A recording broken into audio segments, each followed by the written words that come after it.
Бүгін осы 3-ші сабаққа дейінгі сабақтарға практика жасайтын боламыз. Яғни бізге 3-ші сабаққа дейін өтілгеннің ішінде не керек, яғни енді бұдан былай нені білу керек, соны үйренетін боламыз. Енді бірінші 3-ші сабағының айтатыным, біз си жүйесінен белгілі метр болмаса килограмм деген шамалар бар, Енді осыларға түрлендірулер енгізу арқылы онға көбейтіп немесе онға бөлу арқылы басқа үлкен немесе кішіге түрлендіре беруге болады. Енді оны мысалы 10 метрді 10-ға бөліп тастаса не шығады? Дециметр шығады. Ал енді дециметрді бөліп тастаса 10-ға шығады сантиметр. Дәл осылай 10-ға бөліп немесе көбейту арқылы осылай түрлендірулер жасап, басқа да осындай дециметр, сантиметр деген сияқты шамалар жасап шығарды. Ал енді килограмммен де дәл солай. Ал килограммға көбейтеді 10-ды, тағы көбейтеді 10-ды, сонда шығады центнер деген. Центнер дегенді шығарасылады, Ал енді ол центнерге көбейтеді 10-ды, шығады тонна деген шама шығып кетеді, Осылай 10-10-ды көбейте беру арқылы түрлендіріп басқа да шамаларды шығара береді. Ал енді біз механика бөліміне керек болатын мынандай 72 км сағат деген жылдамдықты метр секунд жылдамдыққа және метр секунд жылдамдыққа километр сағат жылдамдыққа ауыстыруды білуіміз керек. Себебі механика бөлімінде осыған қатысты есептерді шығаратын боламыз. Ал енді 72 км сағатты метр секундке қалай айландырамыз? Ол үшін былай жазып алайық. 72 км сағат деп тұр, Бұны мынандай түрге келтіріп жазып алайық. 72 көбейтілген километр бөлінген сағат деп, Сонда километр бөлінген сағат. Енді мына жерге былай жазып қояйын. Біз бұны метр бөлінген секундқа ауыстыруымыз керек қой. Яғни 72-ге көбейтіліп тұр, мына жерде километр, 72-ге төбесіне көбейтіледі, ал мына көбейтіледі, бөліміне бөлінеді, 72. Яғни мына километр дегеннің орнына мен метр дегенді қояйын деп жатырмын ғой. Яғни мына жерде 1 километр бар деп қараймыз. 1 километрде қанша метр бар? 1000 метр бар, Сонда 72 көбейтілген 1000 метр болды, Яғни 1000 метр дегенге ауыстырып жібердік. Енді астында сағат, яғни 1 сағатта қанша секунд бар? 1 сағатта 3600 секунд бар, 3600. Нөлдер мен нөлдерді қысқартып тастаймыз. Сонда 72-ні 10-ға көбейтеміз. 720-ны 36-ға бөлсек, 20 метр бөлінген секунд деген жылдамдық осылай шығады. Енді орнына жазып қояйық. 20 метр секунд шықты. Енді 5 метр секунд жылдамдық, ол қанша километр сағатына? Бұлай екінші бір тәсілмен шығарып көрейік. 5 метр секунд жылдамдық. 1 секундта 5 метр жол жүреді деген сөз ғой. 1 секундта 5 метр жол жүрсе, ол 1 минутта қанша жол жүреді? 60 есе артық жүреді ғой. Өйткені 1 минутта 60 секунд бар.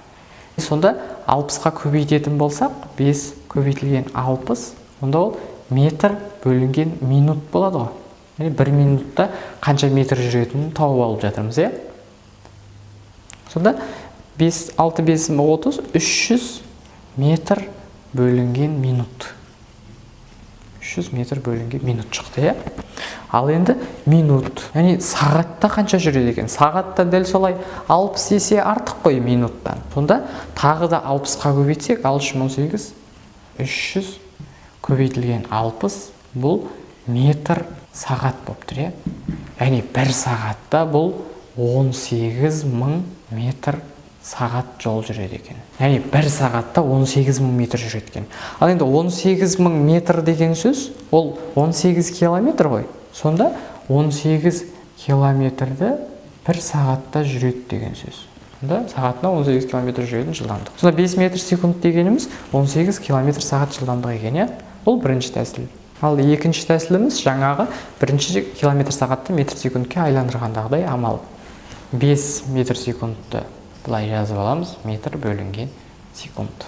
Енді 1 метрде қанша километр бар? 1 метр деген ол километрдің қанша бөлігі?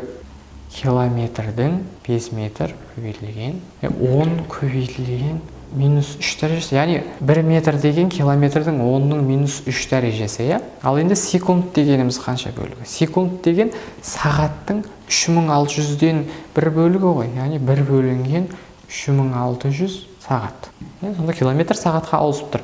Тек мынаны орындау ғана қалды бізге. Енді мынаны айландырып, мынау көбейтіле салады. Сонда 3600 көбейтілген 5, көбейтілген 10-ның минус 3 дәрежесі километр сағат. Мынаны орындасақ не шығады сонда? 18 километр сағат деген жылдамдық осыдан шығады. Қай тәсіл өздеріңізге ыңғайлы, сол тәсілмен есептерді шығаратын боласыздар. Енді біз мынандай өлшем бірліктерді ауыстыруды үйренейік. Бірінші, енді мынаны қарастырайық. 10 метр куб. Бұл тең болады 10 көбейтілген. Енді 10-ның өзін жазам. Енді метр кубты мен сантиметр кубқа ауыстыруым керек. 1 метрде 10-ның 2 дәрежесі сантиметр бар. Яғни 1 метрде 100 сантиметр бар деген сөз. Оның өзін жазам. 10-ның 2 дәрежесі сантиметр деп жазсауға болады, бірақ мына жерде бізде жай сантиметр метр болып тұрған жоқ қой. Мына жерде кубын сұрап тұр. Сондықтан мына жерде мен кубтайым, содан кейін ғана барып сантиметр куб деп жазатын боламын. Сонда 10 мына қарай жазсам, жалғастырып 10 көбейтілген 10-ның 6 дәрежесі сантиметр куб болады. Әлі осылай ауыстырамыз. Енді мына екіншіні қарайық. 20 метр квадрат. 20 метр квадрат. Метр квадрат. Енді бұны өздерің алдын ала біліп отырған шығарсыңдар. 20-ның өзін жазам. Метр квадраттен сантиметр. Метр деген ол сантиметрмен 10-ның 2 дәрежесі болады. Және бізге оның квадратын сұрап тұр. Мынаны аламыз да квадраттаймыз. Сонда сантиметр квадрат болады. Бұл 20 көбейтілген 10-ның 4 дәрежесі сантиметр квадрат. Болды. Енді мынау 1000 сантиметр квадрат. Қанша метр квадрат болады? 1000 сантиметр квадрат. 1000 сантиметр квадрат. Тең 1000-ның өзін жазып қоям. Көбейтем. Енді сантиметр. 1 сантиметрде қанша метр бар? 1 сантиметрде метрдің 100-ден 1 бөлігі бар ғой. 100-ден 1 бөлік дегеніміз ол 1-ді 100-ге бөлу деген сөз, ол 10-ның минус 2 дәрежесі. 10-ның минус 2 дәрежесі және 10-ның квадраты. Бұл метр квадрат болды. Сонда не шықты бізде? 1000-ның өзін жаздық. Көбейту 10-ның минус 4 дәрежесі метр квадрат. Енді минус 4 дегеніміз түрді бұлай қарай 4-еу жылжыта салу. Негеден 1-еу, 2-еу, 3-еу, 4-еу.